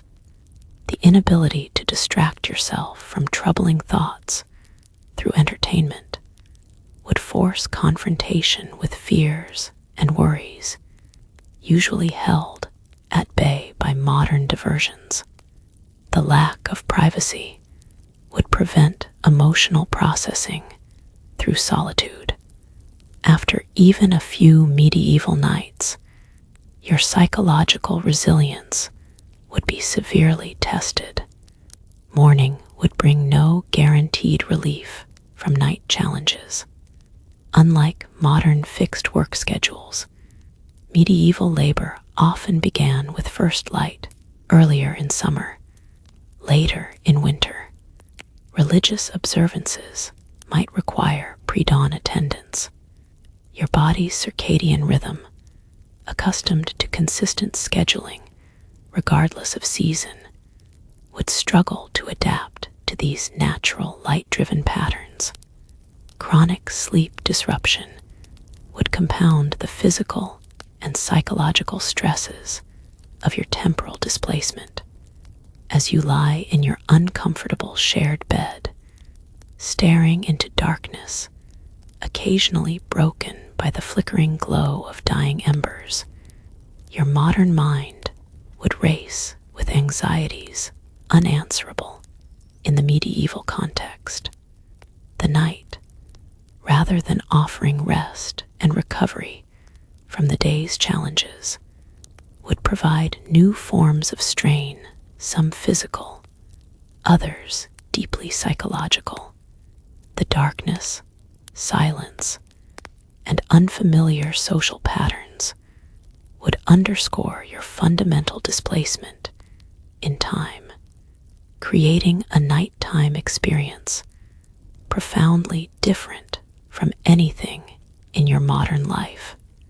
you've somehow managed to survive the diseases, the violence, the back-breaking labor, and the countless other physical threats of medieval existence. But there's one final challenge that might prove insurmountable, one that has been quietly building since the moment you arrived. The psychological burden of medieval life.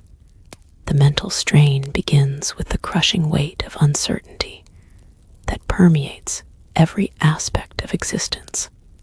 Unlike your modern life, where weather apps tell you precisely when it will rain, where medical websites provide instant diagnoses, and where retirement accounts promise financial security, medieval life offers no such comforts. You have no idea if the crops will fail this year. You don't know if the persistent cough in your chest is a minor irritation or the first sign of your impending death. You can't predict if the local lord will suddenly double your taxes, or if Vikings might appear on the horizon tomorrow. This relentless uncertainty isn't a temporary condition. It's the permanent state of medieval existence. Remember the constant background noise of your modern life, the hum of electronics, cars passing outside, notifications pinging on your devices. That soundscape has been replaced by something far more unsettling, the ambient chorus of suffering. The moans of the sick and dying are commonplace.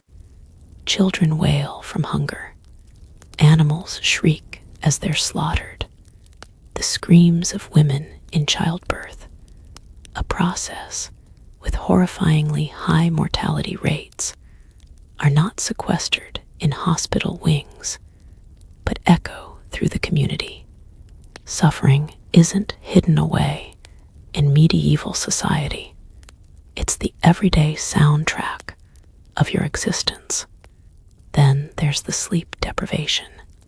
You might think medieval people enjoyed peaceful, natural sleep patterns without artificial light to disrupt their circadian rhythms. Think again. Medieval sleep was typically broken into two segments: first sleep and second sleep, with a period of wakefulness in between. During winter, you might spend 14 hours in bed because there's little else to do in the darkness. But actual restful sleep, that's interrupted by the hardness of your straw mattress, the biting cold, the omnipresent vermin, the need to tend to animals or children, and the legitimate fear of everything from house fires to intruders. Chronic sleep deprivation alone would make your medieval experience a psychological nightmare. The relentless proximity to death would further erode your mental stability. In the modern world, death is sanitized, medicalized, and kept at arm's length. In medieval times, it's your constant companion. You've personally washed and prepared the bodies of dead family members. You've witnessed public executions as community entertainment. You've walked past displayed corpses of criminals decomposing on gibbets. The parish church where you worship is literally surrounded by the decomposing bodies of your community, with older remains routinely dug up to make room for new burials. The psychological impact of this intimate relationship with mortality is profound and inescapable. Social pressure takes forms you never imagined in your modern life. Conformity isn't just expected, it's violently enforced. Express an unusual idea, you might be ostracized or worse. show signs of mental illness, you're not offered therapy. You're potentially viewed as possessed by demons. Privacy, as you understand it, simply doesn't exist. Every aspect of your behavior is subject to community scrutiny and judgment, with serious consequences for stepping out of line. The medieval mind doesn't recognize psychological well-being as a concept. Your mental suffering has no name, no treatment, and no social acknowledgement. Speaking of social structures, you're trapped in a rigid hierarchy that modern sensibilities cannot easily tolerate. Your worth is determined primarily by your birth, not your abilities or character. Upward mobility is so rare as to be practically mythical. The psychological burden of knowing your children will almost certainly live and die in the same circumstances as you, regardless of their talents or ambitions, creates a fatalism that gradually crushes hope from the human spirit. This isn't temporary disappointment. It's the permanent condition of your existence. Then there's the matter of intellectual and spiritual confinement. Your modern mind has been nourished by exposure to countless perspectives, philosophies, and possibilities. In medieval Europe, a single worldview dominates every aspect of understanding. The Church's teachings aren't just religious guidance. They're the fundamental framework through which all reality is interpreted. Questions about astronomy, medicine, politics, and natural phenomena all reference the same limited set of authorities. Your mind, accustomed to exploration and diverse inputs, would feel increasingly suffocated in this intellectual monoculture. Time itself would become an instrument of psychological torment. The regulated precision of modern schedules, with minutes and seconds governing your activities, disappears completely. Medieval time is marked by church bells, sunrise, sunset, and seasonal changes. Days blend together without weekends as you understand them. The work never truly ends. It merely shifts with the seasons. The concept of retirement doesn't exist. You work until you physically cannot, then hope your children will support you. This temporal disorientation would gradually erode your sense of agency and control. Perhaps most devastating to the modern psyche would be the absence of hope for progress. You live in an era where technological innovation, medical breakthroughs, and social improvements occur at dizzying speed. The medieval mindset doesn't share this expectation. Life isn't meant to get progressively better. It's meant to be endured until salvation in the next world. The psychological impact of this worldview, where suffering isn't a problem to be solved, but a condition to be accepted, would fundamentally clash with your modern understanding of what makes life bearable. And let's not forget the cognitive dissonance you'd experience as a time traveler.